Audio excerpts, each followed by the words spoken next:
Today I'm going to be doing a challenge run of the hat-based 3D platformer collectathon game that came out in October of 2017. Wait, there's two of those? I'm not actually sure if this is a well-known fact or not, but apparently Hat in Time actually came out a few weeks before Mario Odyssey, which is pretty interesting considering how similar they are on paper. Being the self-proclaimed silly little gamer that I am, I decided that I wanted to try to beat this game, but with a restriction. Can I complete the main story of this game without using any hats whatsoever? This definitely sounds like it would be an uphill battle considering the fact that the word hat is in the title of the game, but actually it's not as crazy as you might think. This game gives you a whole lot of freedom in terms of your moveset and the level design, so maybe this might be possible.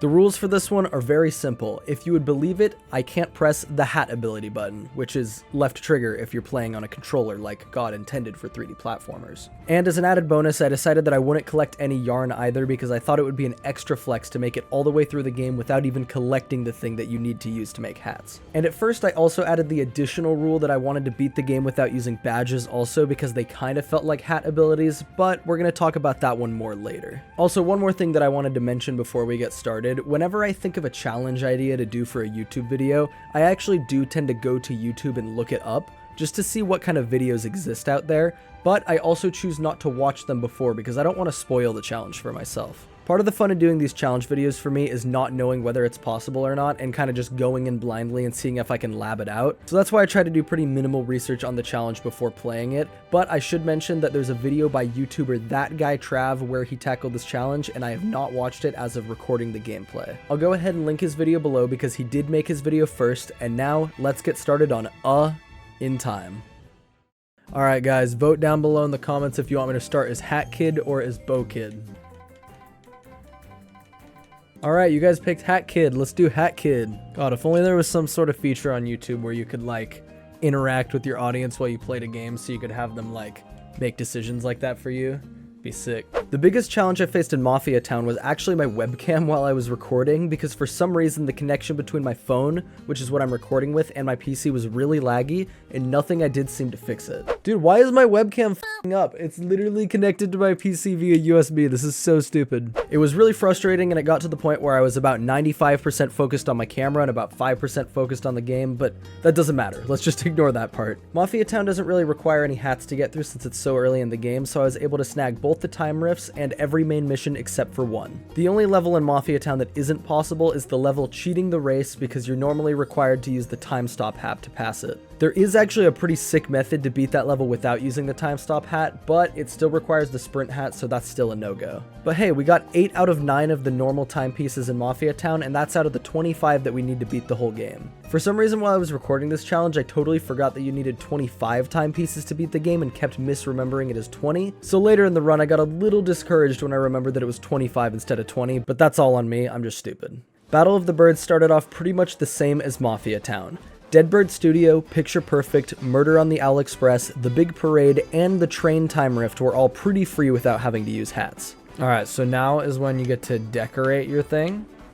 So what we're going to do, take some white right here. This is the no hat run. You can't have a hat on her.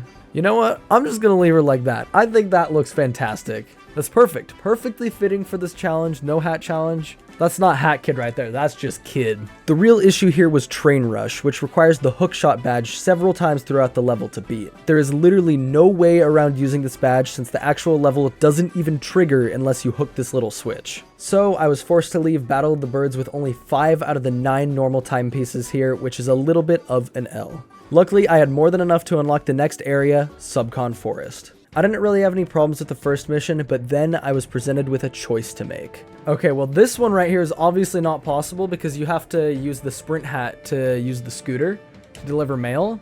So that's the worst choice right there. This one I think should be possible.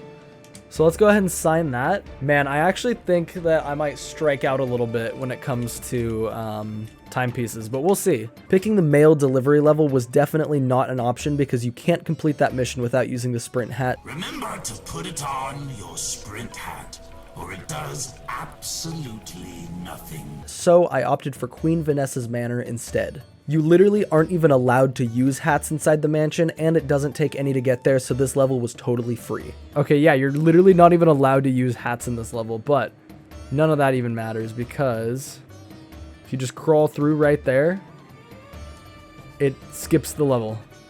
It just skips the whole level so that little Babas don't have to deal with the scary section of the game. Which honestly, in terms of like, you know, like stealth sections in video games, that's actually like a pretty creepy one. Like, props to this game for having that like absolute like tone destruction. And then after beating that level, you unlock another time rift, so I knocked that out, and then I ran into a small, minor, tiny little Huge problem.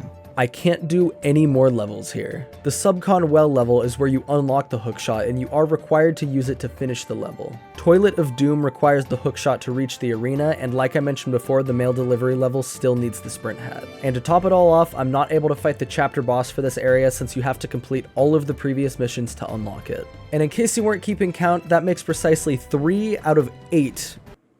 Yeah, that's 8. That's definitely not 25. I then remembered that there's a time rift that you can do on the ship itself, so I went back to the Battle of the Birds room and... Oh wait, no! You need the brewing hat to get this! You can like nudge your way in here, but it like doesn't want to like clip you or place you down. I thought that was going to be a freebie that I was able to get, but apparently not. I totally forgot that the brewing hat blocked that off. Okay, well, screw that, I guess. We'll try Alpine Skyline instead. Right off the bat, there's this gate that you're supposed to use the hook to open, but for once, this is the first time in this challenge, I am serious, we're actually able to skip a section that requires the hook with a little something like this.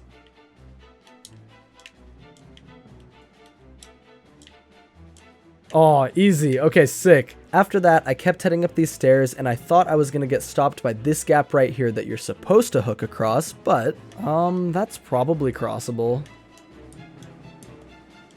Oh, okay, that was actually not even as close as I expected it to be.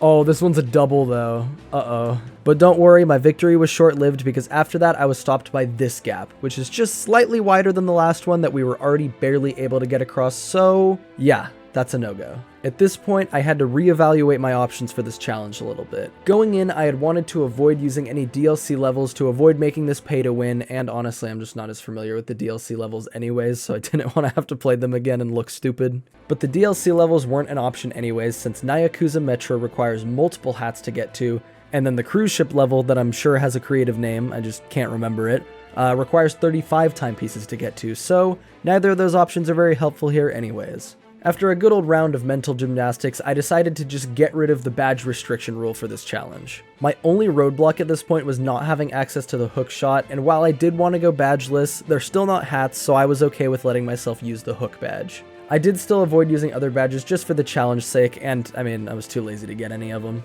Having the hook allowed me to hop back into Subcon Forest and bang out the Subcon Well and the Porta Potty boss fight. There was also a time rift that was unlocked from completing these, so I got that timepiece as well. The mail level has not changed and still requires the sprint hat, so that and the boss for this area are out of reach, but at least we got a few more timepieces. Hopping back into Battle of the Birds, Train Rush was not an issue for me anymore since I actually had the hook shot, and I unlocked another time rift as well. Something that I totally forgot about with the final level of this chapter is that you actually get a freebie timepiece from the winning director, and then another from completing the level and beating the boss at the end, so that is pretty nice. And if you've been keeping count, or looked at the number on the screen that says how many we have, you'll realize that we're only 2 timepieces away from having access to the final dungeon. So let's head back into Alpine Skyline and see what we can get done.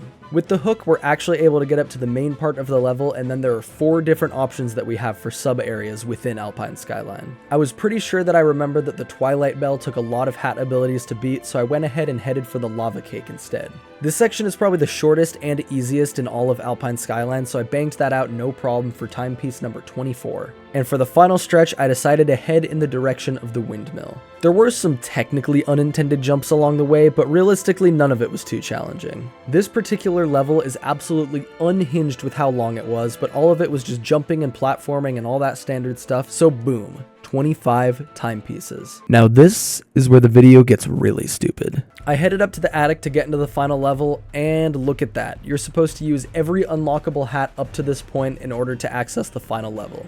But luckily, I've watched Hat in Time speedruns before, and those speedruns avoid getting all of the hats, so they actually have a skip that lets you get past this. So, I lined myself up on the grandfather clock and...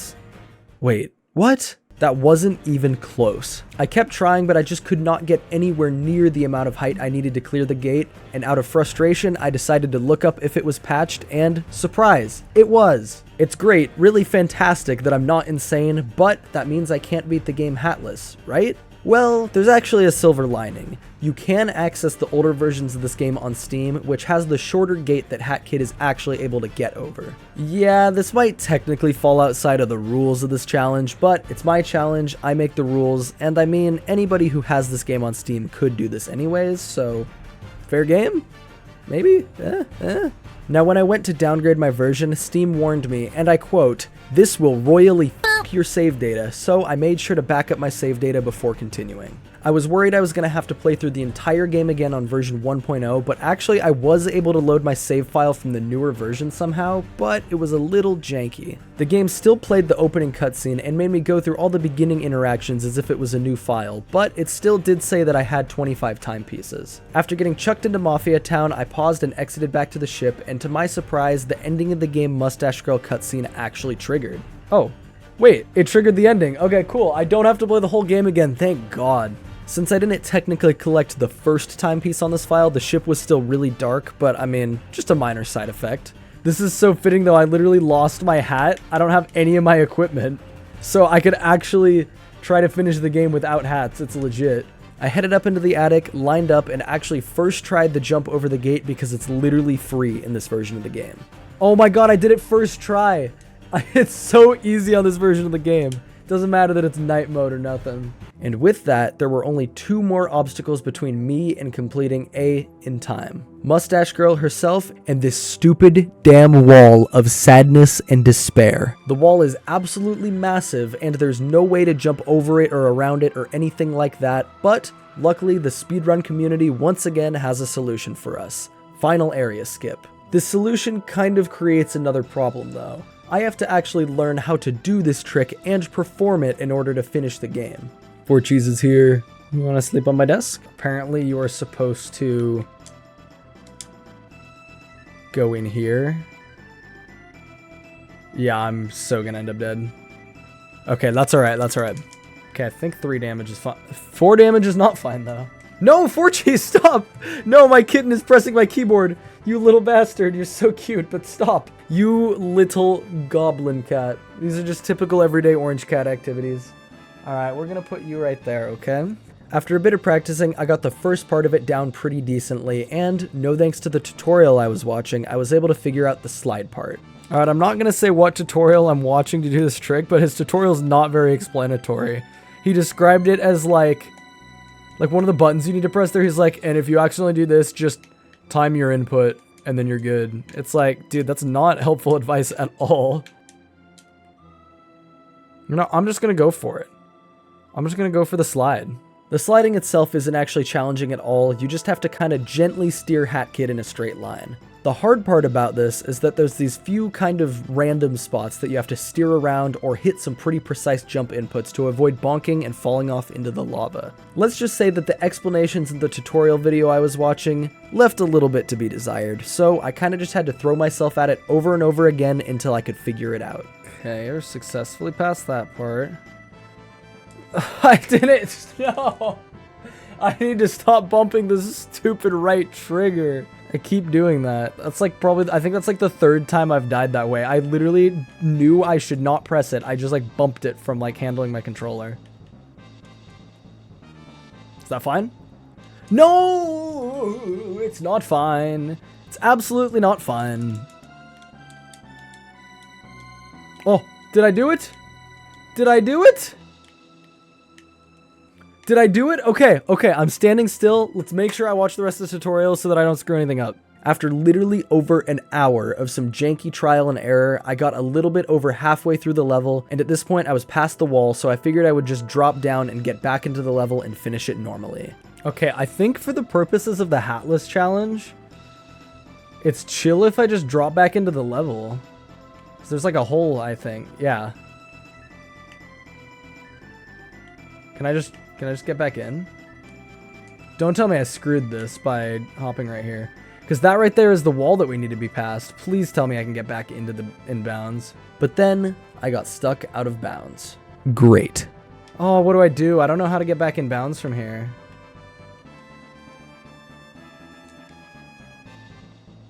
I dicked around for a bit trying to get back in bounds, but I ended up dying in lava. No, I bonked! Please tell me that checkpointed, I swear. So unfortunately, actually wait, no, not unfortunately. I checkpointed right past the wall, so I was in the clear. Yes! It checkpointed! It checkpointed, I'm on the other side of the wall, let's go! I think that's the only real obstacle. I think the rest of the level is beatable. Thank the fucking Lord, I didn't have to do this trick anymore. I played through the rest of the level and got to the final boss fight, but I did encounter one more minor issue. It ended up being a little bit more funny than actually being a problem though. I didn't have Hat Kid's weapon. Oh my god, I don't have the weapon! I didn't play the first level on this file, so I don't have the weapon. I can do the homing attack, but I can't actually just slap her normally. I think the homing attack works for every hit of this fight.